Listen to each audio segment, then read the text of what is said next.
Hi everyone, welcome back to Novel Nomad and welcome to my Victober wrap-up. I read a grand total of 3 books in Victober and I was so proud of myself because I read a book that I wanted to read for a very long time, a book that I was greatly surprised by, and some poetry which I'm always excited to read more of. So the first book that I managed to finish during Victober was Lady Audley's Secret by Mary Elizabeth Braddon. Now this one I read as a buddy read with Kate Howe and Brie. I would link them both down below, but it was a really fantastic read. Now this edition itself is from the Victorian bestsellers, and Lady Audley was a very popular sensationalist novel from the time, and it's a bit more of a domestic thriller as such. So Lady Audley's Secret starts out where a young man finds out that his uncle, who he used to inherit his estate when his uncle passes away, has married a new wife, a very beautiful young woman.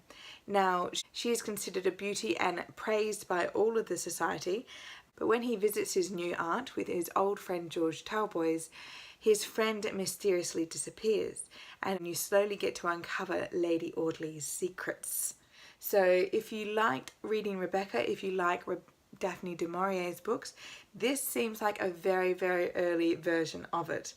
I really thoroughly enjoyed the pacing of the novel and how it developed the characters in there and how it left a lot of it up to the reader's decisions and choice. It didn't give you all the answers. The ending was quite interesting. I personally really liked it, but I know it gets a bit slow for some people, that thriller dies, but personally to me it wasn't just the heightened suspense, it was also finding out who ended up where and what happened to everyone. So it was very much into the sensationalist family drama.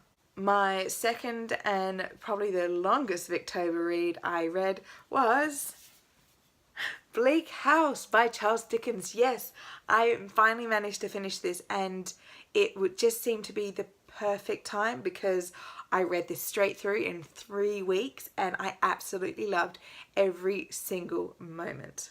As in many Dickens books, he usually criticises certain elements of society, morals and institutions, which he finds ridiculous and outdated. And in this one, the law was the main target. The Chancery Courts, the lawyers, the law system, even Parliament, and all the law proceedings fell under Dickens' gaze and wrath.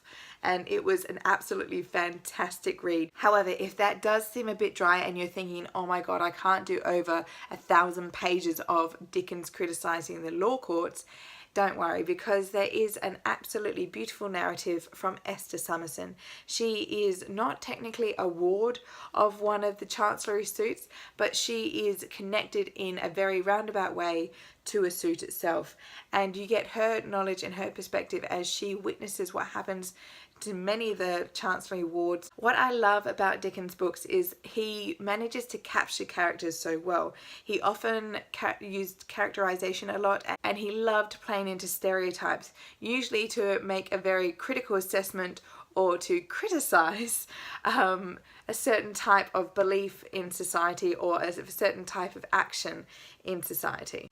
So would I recommend this? Yes, I would thoroughly recommend this Dickens book. It is hefty, but it is well worth the read and it will keep you thoroughly entertained all the way through.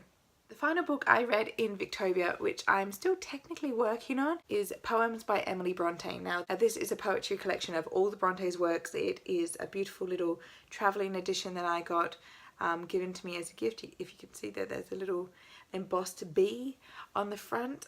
This was, I think, published in the 1900s, very early 1900s, and it actually came with all the Brontë books and a collection of their poetry. So this has not only Charlotte and Anne's and Emily's poetry, but also their brother's poetry. Now technically we were buddy reading nearly all of the Emily Bronte's poetry, and I do have that on my Kindle, although I chose to read the ones in this book in physical copy.